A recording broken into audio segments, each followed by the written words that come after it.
as artificial intelligence is developing and we're giving away power to machines, asking ourselves, well, what about humanness do we want to hold on to?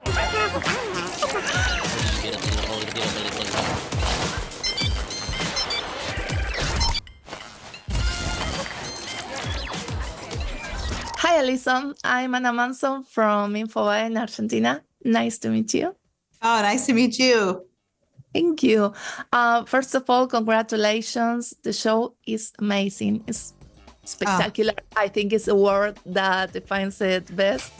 And well, you're so experienced in this TV world. I mean, you've been on Lost as a producer, Charmed, Fringe. I mean, it's an impressive curriculum. So what's different for you this time with Dune Prophecy? Well, thank you for that. It's been a real pleasure. I love working in the genre space. I love science fiction. And as my career has developed, I've, gotten to,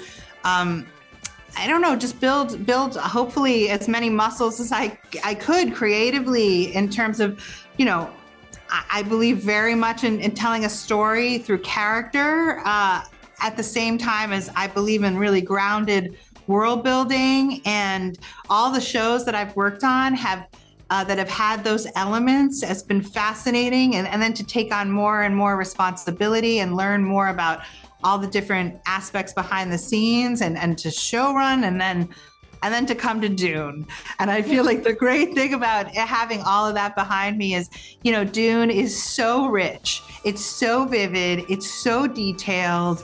It is such a broad canvas. And I just felt like I got to flex every, muscle and I needed to, because I think Dune is that, to do it any justice really requires that you give everything you can to it. And I was lucky to be surrounded by the most talented professionals at the top of their game and all our departments who had the same desire to kind of do justice to this classic, influential world that has so much to say and so much to speak to us today. So we just had a lot of respect and then tried to put one foot in front of the other and make the best decisions that we could on any given day and hope that over time that would, accumulate into a vision that, I hope that it has.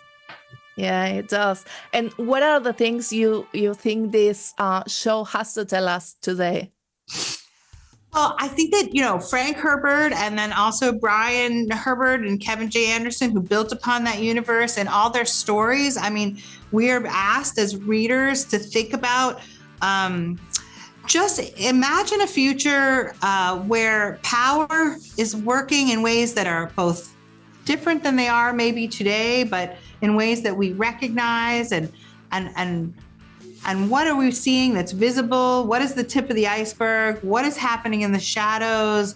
Should we be suspicious of our leaders? Like what are the dangers of a charismatic leader or a tyrant or hoping for a savior? And I think it just asks a lot of questions that we would benefit by asking. And I would say the same thing goes for the role of technology. Dune imagines a universe where technology, we've had to fight our way out of artificial intelligence as, which subjugated us, which is a familiar scientific trope, but we're seeing it from a society that has banned that technology, which is just a very unique tone of a sort of medieval futurism. And I think that the people in our world, and especially in the time period that our series is set in, they're also asking, like, what does it mean to be human?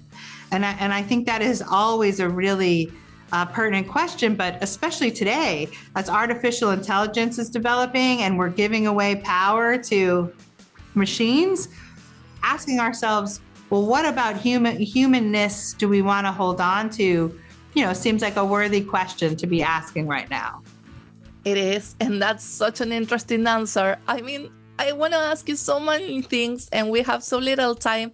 But just to wrap up, did you had a chance to talk to Denis Villeneuve or he giving you some advice about the world building? I did not talk to Denis, as we were making it. I've had the pleasure of speaking with him since then. And I think that the one thing we shared was just a love of Dune as a universe where like so many stories can be told. And it was a tremendous pleasure to speak with him. And we're inspired by what he's doing. And we hope he likes what we did too. Thank you so much. It was so nice to meet you, and hope we get to talk for season 2, maybe. I would love that. Thank you. Thank you.